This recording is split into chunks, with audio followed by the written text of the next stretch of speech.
Well, at one point in time, as we transition to fourth and long, people would talk about KD as certainly, if not any given night, the best player in the NBA, certainly in the top 3 to 5. That time has passed. He's still obviously a hell of a basketball player. The Suns ran him for 36, 37 minutes a night on a losing season, which I felt like was odd.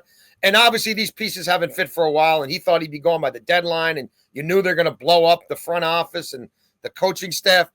So to you as a basketball player, Tim Doyle, where would you like to see him end up? Is there a certain fit? San Antonio, I don't know, that you think is best for him? Or is this buyer beware across the board at this stage of his career? At this point, what are you looking for, bro? Like, you want to go win? So that's how I looked at it, Jason. When you gave me this question earlier, I was like, I really sat and started going through the teams.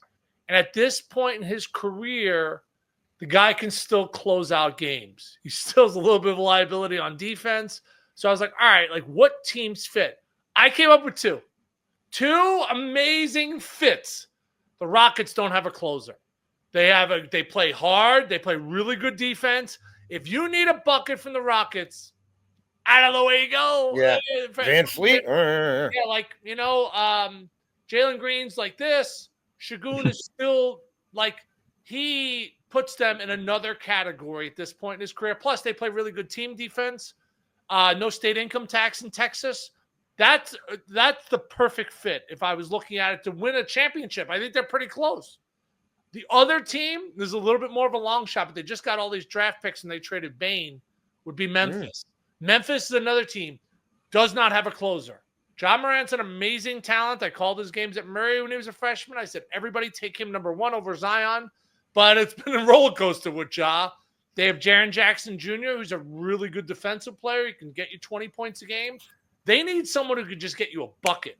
I think he elevates their whole franchise to another level. But what's this window, Jason? 2 years? Like, how long could this guy possibly play for?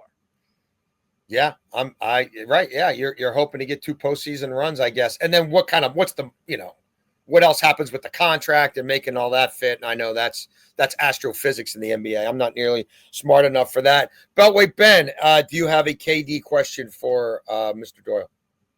No, yeah, I just one team that regularly is coming up that makes next to zero sense to me is the Knicks. Like, everybody's talking about what he would do and how things would change if he goes there. An issue we saw with them was defense down the stretch, and KD is not going there to be a top-tier defender. You trade Cat, that would be probably who you go away from, and Cat had defensive struggles, but 2 years ago, Cat was a pretty good defender. So, the Knicks is a team that right now is getting a lot of public interest, but it just doesn't make sense to me. Me neither. So I don't know what this guy wants at this point in his career. Obviously, he's got ties to Rich Kleiman. He's running the business. Rich is based out of New York, so he probably wants to get back to New York. He was there, right, when he was with the Nets. It's hard to kind of put in perspective what his desire is at this point in his career. Does he just want to make another $35 million? Does he want to try to win a championship? I don't know. I'm not in those shoes, but why do you keep playing? Like, why do you keep working out all summer? Don't you want to win? And that's why when I came up with my 2 teams, I was like, all right, he goes to Houston. They're already a top 4 team in the West. Like, right. You put them in another category. That's why I respect what the Magic did. Did the Magic get absolutely fleeced with the draft picks? Totally. But they have 2 young stars in the prime of their career. Yes. At least if you're a Magic fan, you have to be like, all right, we're trying. Like, does Desmond Bane make you an NBA championship contender? No, but it makes you a little closer. Like, could you win a series you're not supposed to win?